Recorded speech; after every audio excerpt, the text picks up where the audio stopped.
He's published on a wide range of trade and investment issues over the last 20 years, and in 2013 he was appointed the Honorary Professor of the School of Politics and International Relations at the University of Nottingham. His new book, Poverty and Capitalism, Economic Meltdown and the Struggle for What Comes Next, was published by UNISON North West in October 2013.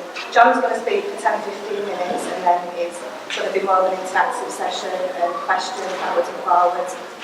So over to you, John.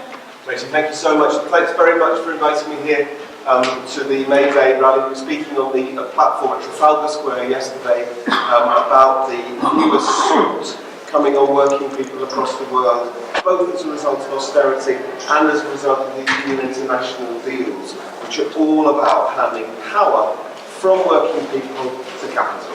I mean, it's just clear, this has nothing to do with a response to recession or trying to get people into a better economic situation. This is a pure power challenge, and that's why I think we have to resist it for all we're worth. I'm just going to start with a very, very brief overview of the content of TTIP, just to get us all up to speed. I'm sure most people here have already got that, but then really to launch into the politics of it, because I think this is about the trade union response, it's about our response on the broad left, the broad labour movement, and how we can turn the massive wave of people power, which is rising up in opposition to TTIP, how we can turn that people power into political power.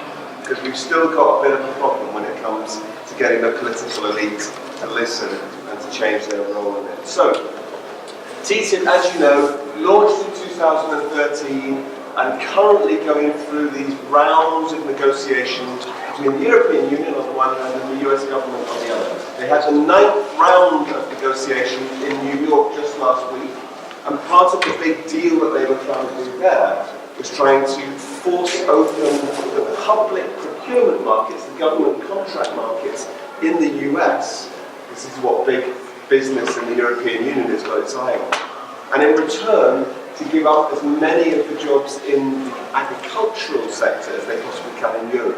And this is becoming a really big thing with farmers' unions, farmers' organisations in countries like Ireland.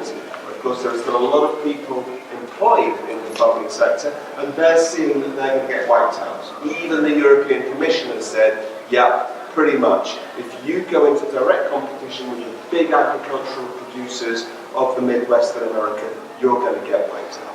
So those farmers in Britain, the NFU here as well, as started raising the alarm. Farmers in Poland and all the way across Europe are saying that is not a bargain we want anything to do with. And we know that the myths, the claims that they put out about TTIP right at the beginning have already been scotched. We know that they've already actually retracted themselves from saying that there's any credibility to those studies. The studies which you might remember, if you're writing to your MPs, the MPs still keep coming back to you saying it's going to be good for growth, it's going to be good for jobs. Even the Liberal Democrats, bless them, hadn't been told by the Conservatives that the £10 billion figure, which everybody throws out, it's going to be £10 billion extra to the UK economy. The Conservatives abandoned that figure ages ago, but nobody told them they'd dent. So if you look at their manifesto, they still say it's going to be good for £10 billion to the UK economy, even though actually even the government officials don't believe it. We've put, just in case it's useful, we've put the statements of each of the different political parties on TTIP on our website. So if you just go to oneandone.org/news, you can see every single position from the parties there and a link to their manifestos as well, just in case you need any help in making up your mind for the vote on Thursday. But so they've lost any sense of it being good for jobs and for growth. They've already said that's not going to happen. It's going to be good for corporations, it's going to be good for transnational capital, but pretty much bad for everybody else. What's also interesting is that they've admitted it's going to be catastrophic for the environment. You know, we're in the year 2015 preparing for the big climate change talks in Paris, and everybody's focused on trying to reduce our dependency on fossil fuels. TTIP is going in exactly the opposite direction, and I think this is a really important message for us to be getting out there into new audiences. TTIP basically says there's going to be an energy deal between the European Union and the USA, which will allow the mass transfer of shale gas from the States. They're going through a fracking boom in the States at the moment. Shale gas and also oil from the tar sands in Canada. The idea is, in the States, you're not allowed to approve the export of these natural resources unless you've got a free trade agreement in place with the other side. And so what will happen through TTIP is that they're basically going to turn on the taps. You're going to have a massive export of shale gas from their fracking boom, and you're going to have a massive export of oil produced from the tar sands in Canada, refined in the US, and then sent across to the European Union. And the problem with this is that there are no facilities, there's no ports, there's no pipelines to make this happen. So they're going to build those ports and the pipelines. And if they built them, if they put that much investment into them, they will then use them for the next 40, 50 years in order to get the investment back. So this is locking us in to dependency on fossil fuel extraction at exactly the time that we're meant to be breaking that dependency. So, bad for jobs, bad for ordinary working people, bad for the environment.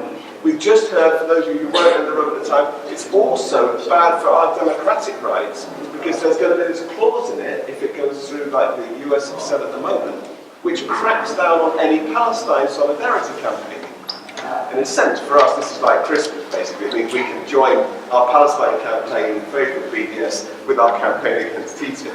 But they're now saying in the Senate that if the European Union signs TTIP, then all European countries have to crack down on the boycott, divestment, sanctions movement in solidarity with the Palestinian people. Just as they've said already, by signing a free trade agreement with the US, the countries of Jordan, Egypt, Oman, Bahrain, and Saudi Arabia agreed to back off from the boycott of Israel, which the Arab League conducted earlier.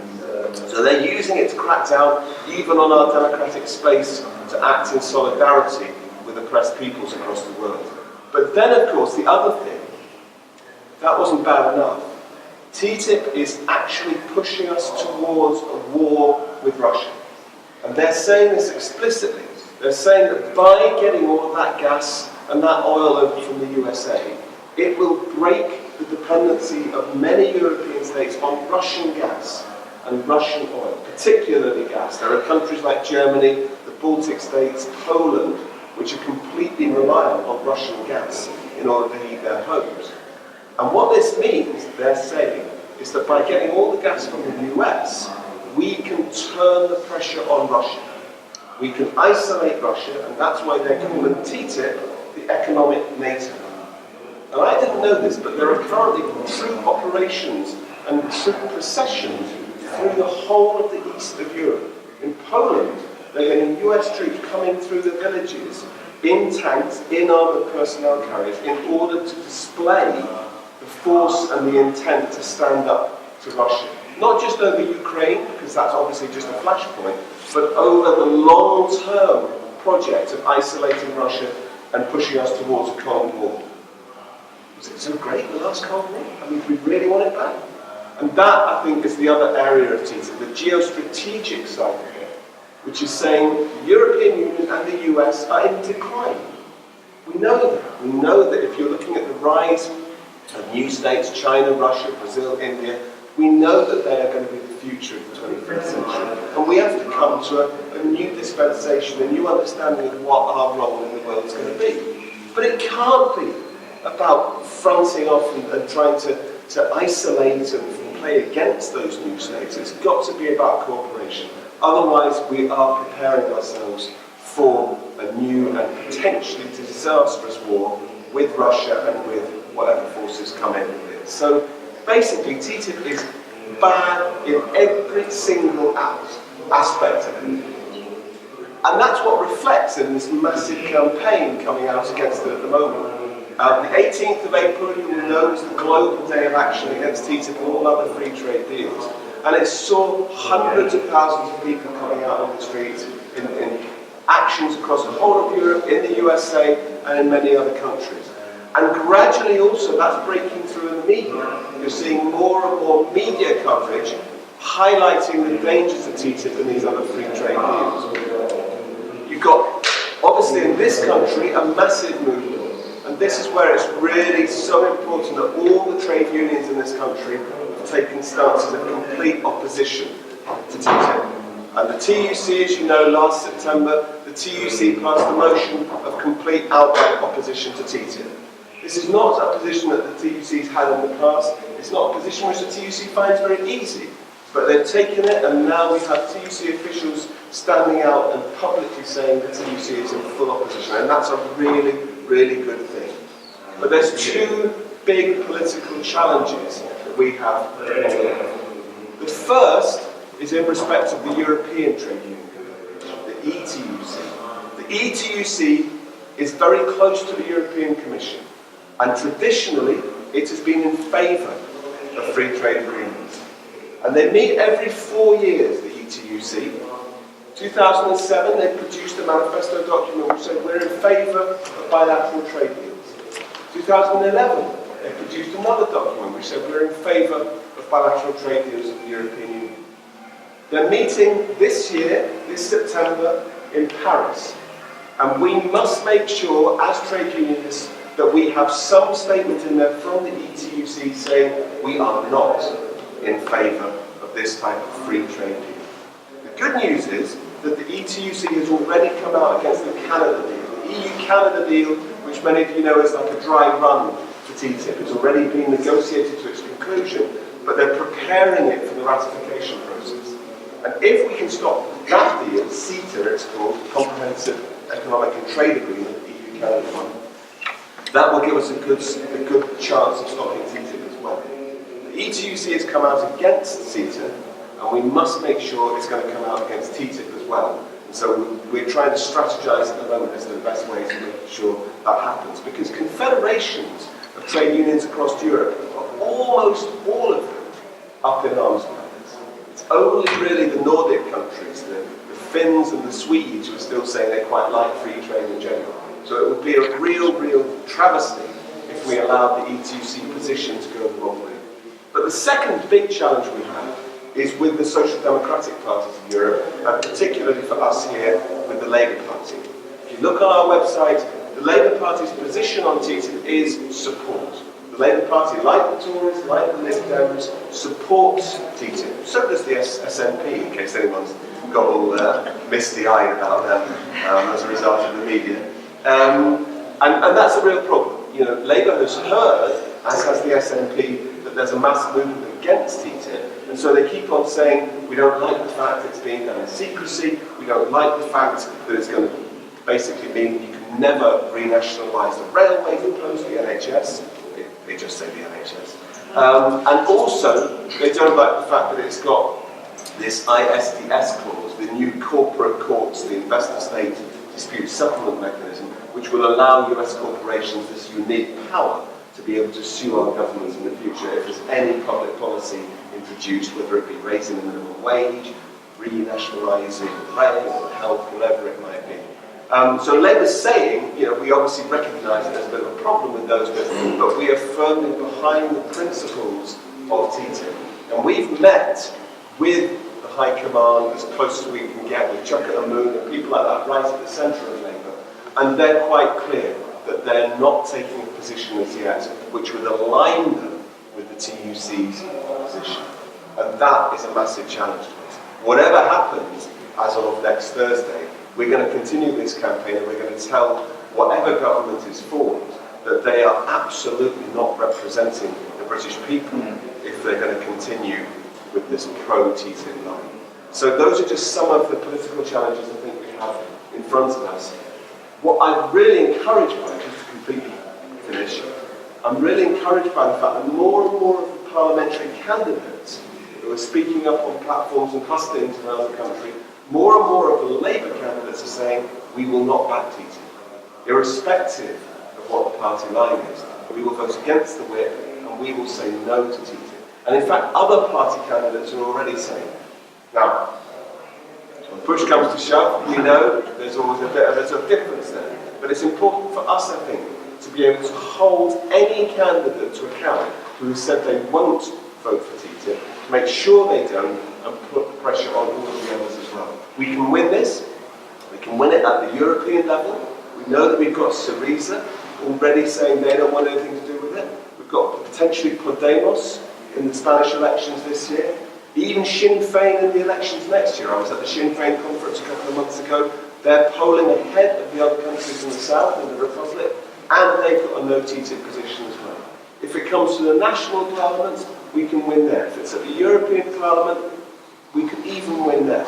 There are lots of opportunities for us to defeat this and to really strike a serious, serious victory for working people, for society, and for the environment as well.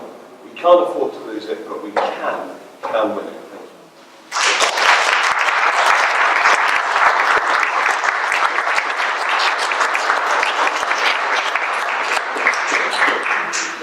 Does anyone have any questions or comments for? Is there a time for agreeing all this? Well, the question is whether it's a time frame.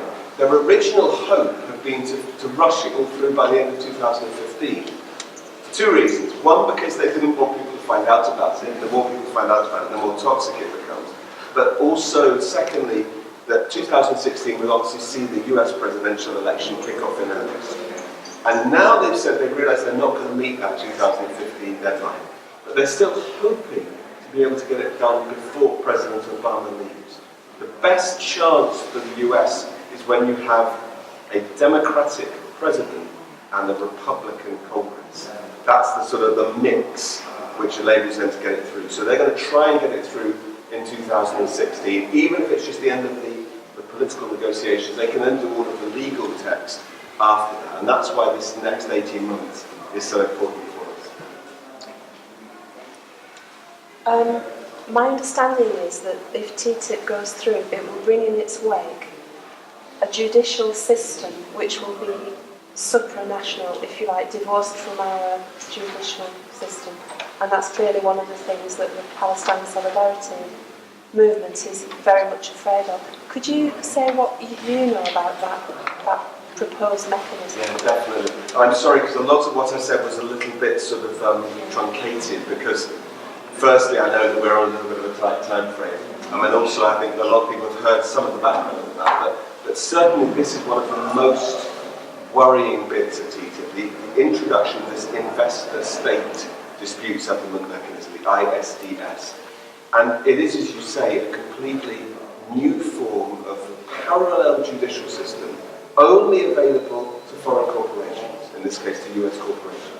So no people can have access to it, no governments, no domestic companies, just US corporations coming in and suing us if we bring any law whatsoever which undermines their profits. So for example, if we were to bring in some form of legislation banning trade with any company which was doing business in the illegal Israeli settlements of occupied territories, then that's the sort of thing which they would immediately challenge. And we know that the London School of Economics was commissioned by the UK government to do a study on this right at the beginning of the TTIP negotiations 2 years ago.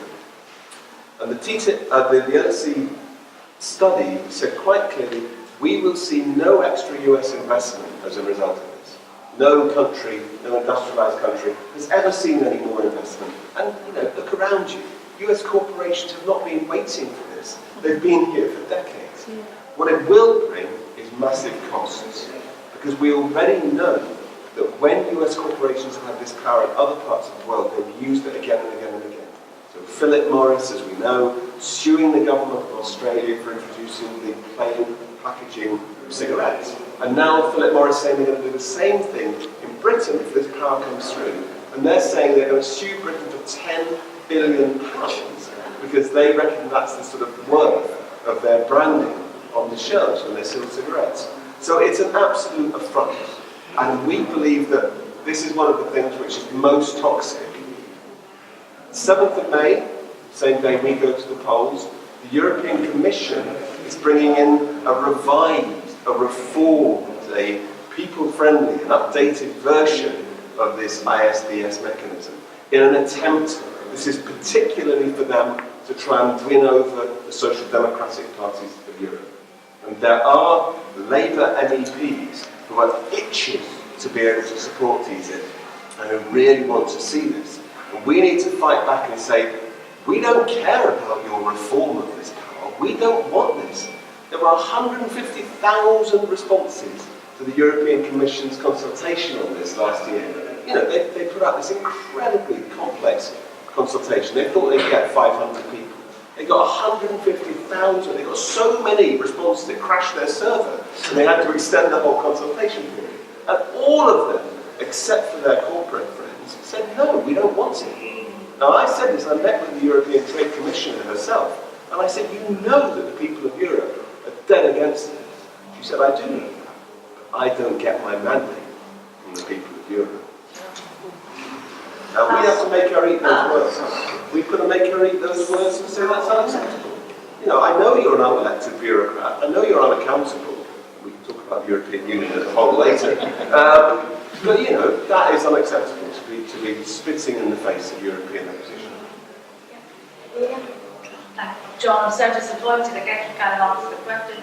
I was going to ask, what is the attitude of Labour MEPs in terms of TTIP? Because I know Theresa Griffin is anti-TTIP, so I was hoping that the same people would want to. So that, and the other question is, I know Brighton and Hove Council passed a resolution opposing TTIP, not last summer, the summer before. Do you know, are there any other local authorities who've given that commitment? What can we do as constituency members to persuade our own councils to do the same? I know our UNISON booklet on TTIP information, I scanned it in as a PDF and I asked the Lord Secretary to circulate it to everybody. I've asked my local councillors, will they take it up with the council leadership? So I'm hoping to pursue that. I think that's something tangible that we can do.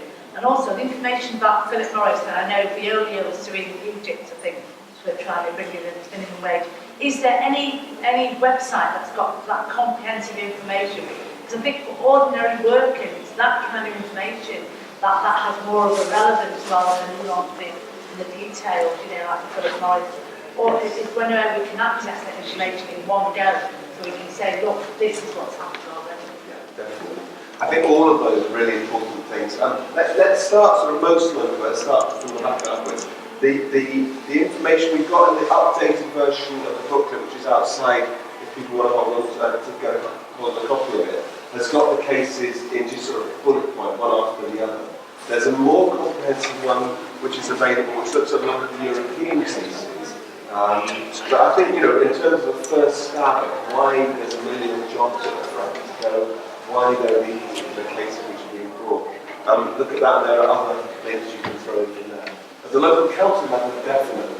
And I think it would be really good for all local trades councils to be able to get together and have that as one of their focuses, saying, what about the local city council? There are quite a lot more places which have already brought that in. I think South Lancaster has also done one, Newcastle, Southampton, Gwynedd over in Wales, which is a Plaid Cymru seat.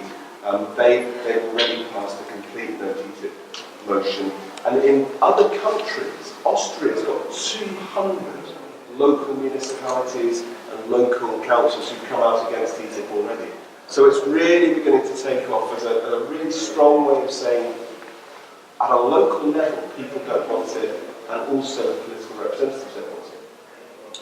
Let's go up to the national level. Labour MPs, by and large, have been told to go for TTIP. And in the previous Parliament, so in February of this year when they had the debate, it was very, very few Labour MPs who stood out in opposition. And I think we've got to make sure that the new crop that come in as of next Friday, that we really need to push them and say that's unacceptable.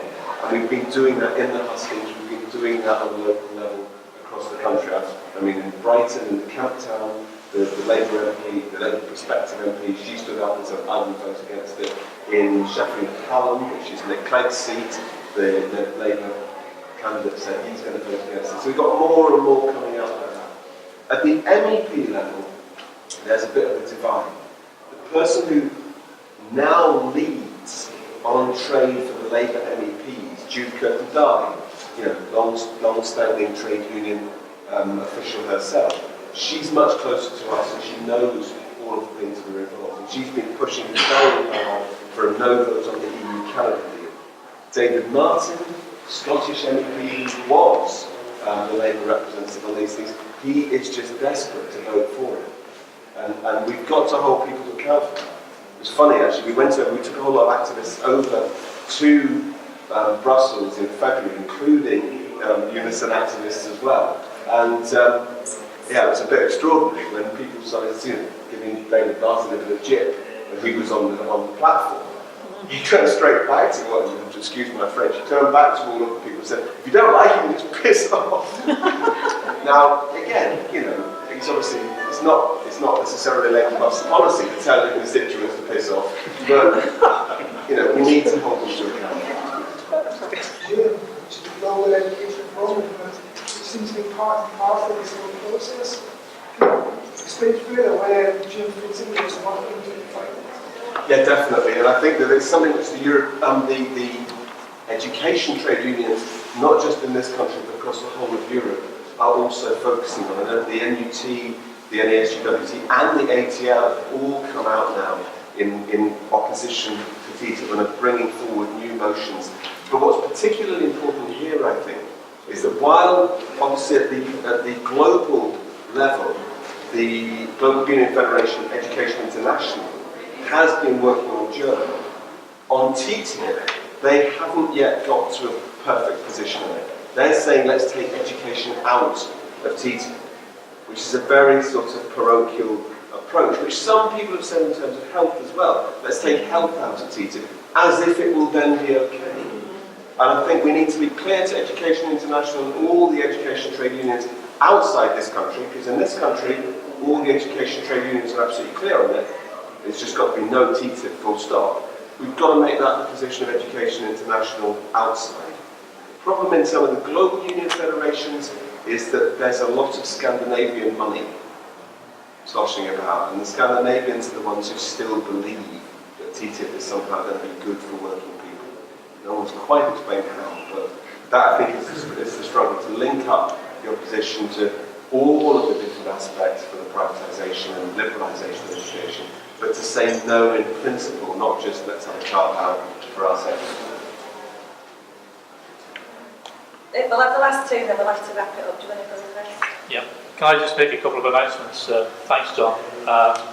We run a Manchester Stop TTIP group, which operates on a second and fourth Wednesdays of the month at Manchester Students' Union. If anybody wants to join us, we had a fantastic flash mob on the Global Day of Action in Manchester, Arndale, 2 weeks ago.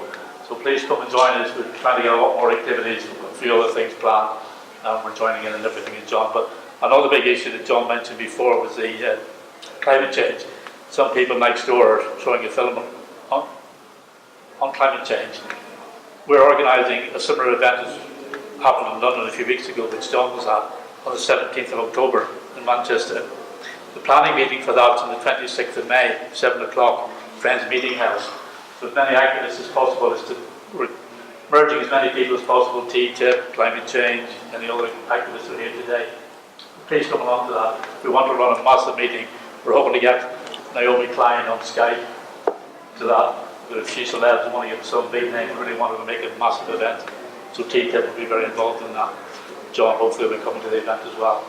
So please try and join us. Have you got any information about it? Not yet, so it's a planning meeting, it's going to be on the 26th of May. So if anybody wants to sign up to our Stop TTIP group, we've got a sign up on our table outside.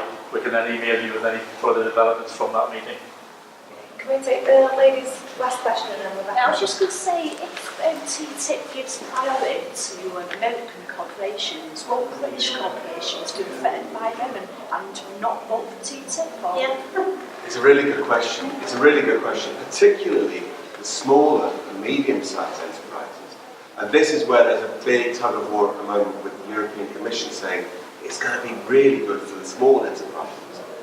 And you talk to small business people who run their own business here, and you say to them, on a scale of 1 to 10, were you, 1, hoping to conquer the United States and take over Idaho, or were you just hoping to survive and keep going and, turn a tide? And most of them predictably say, no, we don't want to do what the Beatles never did and, take over the US, we want to survive. And they are increasingly now seeing that by opening up that type of competition, they're in danger. Not just because it's competition with bigger firms, which is the usual thing about, concentration of power and the increase in monopoly capital, which we know from all of the historical record, but also because in the USA they don't have to meet any of the social or the environmental or the food safety or the health and safety standards that European companies have to meet. So there's an unfair advantage already there. And that's why more groups here in Europe are gradually coming out saying we don't believe there's going to be this great. Do you think the huge corporations like Tesco, those kinds, they would end up registering in America, and then doing like what we're doing now in? Well, it's a really good point, because many of the cases that have been brought through these corporate courts, these ISDS courts, have been of domestic firms who've got some sort of office or some holding company in their structure which allows them then to sue their own country. Through the other side. So we've got lots of examples of that where they basically reinvent themselves as being foreign corporations because they know if they brought the case through the local courts, they'd never get it through. There's one case in Canada, a company called Abitibi Bowater. People might remember Bowaters here as the paper company. Abitibi Bowater is the Canadian company, and it was finishing up a paper mill in Newfoundland. Under Canadian law, when you've closed your mill, the rights to the water and the rights to the timber go back to the state. So that's what would happen. Newfoundland, the province, said, right, we're going to hold that. We're going to take back those rights. But under the North American Free Trade Agreement, NAFTA, the company used its US office, even though it's based in Montreal, all of its employees are in Canada, it used its US office to sue its own government, and they were successful. So that's exactly the sort of thing that can happen. We don't need to think of this as being nasty old US corporations against lovely old people. This is about capital on both sides of the Atlantic, making common cause in order to take power away from society, from working people, and from all of those who have bigger, better aspirations for the future. And that, the nightmare of TTIP, is that basically everything we believe in, whether it be labour rights, whether it be environmental standards, food safety, everything that we hold dear for the future is subordinated to the profit-making imperative of capital. And it's that nightmare vision that they want to bring in, but that's why there's such a massive opposition to it that they can't succeed. Can I just thank John for coming today? Make sure you all visit the stall outside, and as Rena asked before, is something